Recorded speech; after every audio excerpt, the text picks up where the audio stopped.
Bonjour à tous. Vous voulez construire un tableau de bord percutant avec des graphiques originaux, outre que des graphiques en barre ou en courbe. Vous cherchez un peu sur tableau public, vous trouvez des graphiques en forme de radar, en forme de nappe, ceux qu'on appelle Sankey, des trimaps Voronoi, des jauges en tout genre, des graphiques en crête de coque et j'en passe. Alors vous faites un peu de rétro-ingénierie pour voir comment vous pourriez reproduire ces petites merveilles, et si vous êtes comme moi, vous êtes vite découragé par la complexité et vous vous dites que des barres et des lignes, finalement, c'est pas si mal. Heureusement, il y a les templates. Grâce au travail d'un monsieur très actif dans la communauté Tableau Global qui s'appelle Ken Flerlage, vous pouvez trouver sur Tableau Public, des templates, c'est-à-dire des classeurs modèles qui vont vous aider à créer rapidement des graphiques complexes avec un fort impact visuel en un minimum de temps. Dans cette vidéo, je vais vous montrer une méthode pour utiliser ces templates. Alors, il faut quand même dire, dès le départ, qu'il y a une limite à cette méthode. En effet, on ne peut pas utiliser de sources publiées sur Tableau Serveur parce qu'à un moment donné il faudra établir une relation entre la source de données du classeur template et votre propre source de données. En gros, ça veut dire qu'il faut disposer d'un jeu de données pas trop volumineux, en gros qui peut tenir dans un fichier Excel. Voilà pour les limites de cette méthode. Cette méthode se décompose en 7 étapes principales. Aujourd'hui, nous allons utiliser ce template qui va nous permettre de réaliser un graphique en forme de radar. Alors, la première chose à faire, c'est de télécharger le classeur sur Tableau Public, dans la bonne version. On récupère le classeur. On le colle dans un répertoire dédié. Comme c'est un fichier TWBX qui contient les données, on va pouvoir le décompresser avec 7zip et ainsi séparer le classeur TWB des données qui se trouvent dans le sous-répertoire data. On va retrouver le fichier .hyper qui contient les données. On va en avoir besoin, un peu plus tard. Maintenant, on ouvre le classeur TWBX qu'on a téléchargé. La prochaine étape va consister à se connecter au fichier hyper que l'on a décompressé. On va se placer sur une des feuilles. Pour se connecter au fichier hyper, on actionne le menu « Données »,« Nouvelle source de données », puis on clique sur « Plus » dans la rubrique « Dans un fichier ». Ensuite, on désigne le fichier hyper comme une nouvelle source de données supplémentaire.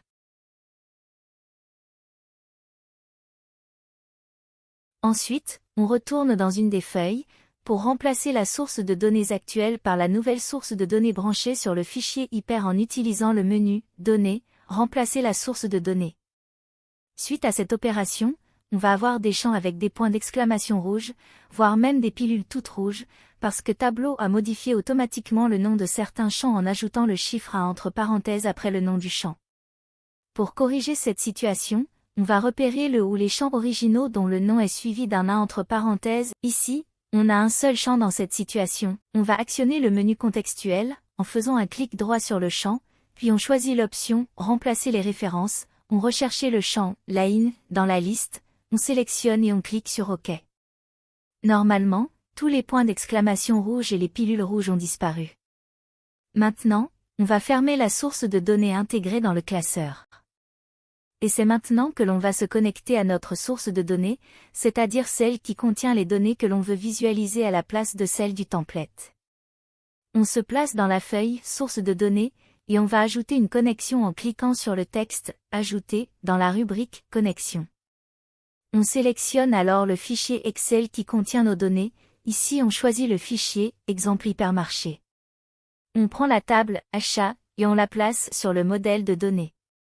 Là, on va créer une relation, un peu artificielle, en créant un champ calculé avec la valeur 1 dans la table de gauche, et en faisant pareil dans la table de droite. De cette façon, on va créer un produit cartésien entre les deux tables. Comme il n'y a pas de champ en commun entre les deux tables, avec cette méthode on crée une fausse relation qui va permettre d'utiliser les deux tables ensemble. À ce stade, ce qu'il faut comprendre, c'est que le graphique est construit sur les données de la table extract. Essentiellement, sur le champ « Dimension » et sur le champ « Mesure ». En fait, tous les autres champs que l'on voit dans la feuille sont dépendants de ces deux champs. Notre objectif va consister à remplacer ce champ « dimension » et ce champ « mesure » par nos propres champs. En dimension, nous voulons afficher les mois de l'année. Nous allons donc commencer par créer une dimension à partir de notre champ « date de commande ». Pour cela, nous allons créer une nouvelle feuille et nous allons placer le champ « date de commande » sur l'étagère des lignes et choisir l'option « mois tout seul ».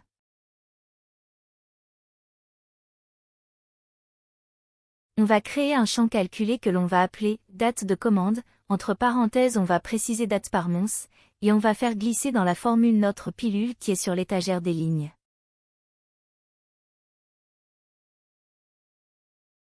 Le champ ainsi calculé est une mesure, nous allons le convertir en dimension avec le menu contextuel.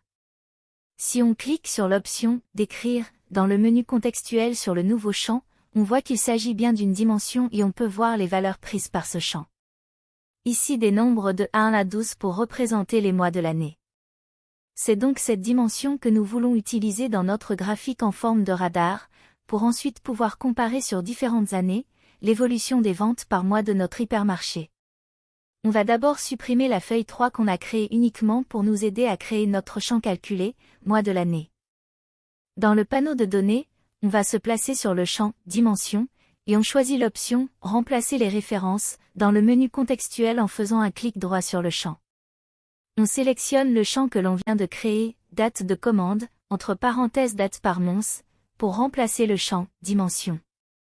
On a un petit message d'erreur qui concerne le filtre basé sur le champ « Dimension », mais ce n'est pas bloquant, on ferme les messages d'erreur et on peut continuer. Ce n'est pas terminé, il faut également remplacer la mesure dont les valeurs sont affichées dans le graphique. On va se placer sur le champ « Mesure » et on choisit l'option « Remplacer les références » dans le menu contextuel en faisant un clic droit sur le champ. On recherche le champ « Vente », on le sélectionne et on clique sur OK. À ce stade, le graphique affiche les ventes par mois pour toutes les années présentes dans la source de données. Dans le tableau de bord, on peut utiliser les paramètres créés par Ken Flerlage, par exemple, pour afficher les étiquettes des mois. On voit les numéros des mois, 1, 2, 3 jusqu'à 12. Si on souhaite comparer l'évolution des ventes par mois selon les années, on va placer le champ « Date de commande » en faisant un clic droit glissé vers le pavé « Couleur » dans la fiche des « Repères » et on va choisir l'option « Date par année date de commande ».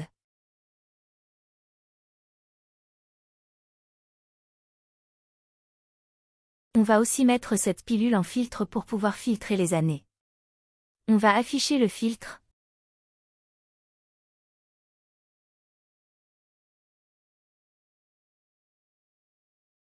On va l'ajouter au contexte par précaution, comme les autres filtres. C'est pour le faire monter dans l'ordre des opérations. Ainsi on peut comparer 2018 et 2019. Dans le tableau de bord, dans le menu contextuel de la feuille dans laquelle se trouve le graphique des ventes par mois, on va ajouter la légende en sélectionnant « Légende », puis « Légende des couleurs années », etc. De la même façon, on va ajouter le filtre des années, en sélectionnant « Filtre », puis « Année de date de commande ». Comme il est flottant, on peut déplacer le filtre sur le côté gauche et modifier son apparence pour qu'il prenne moins de place.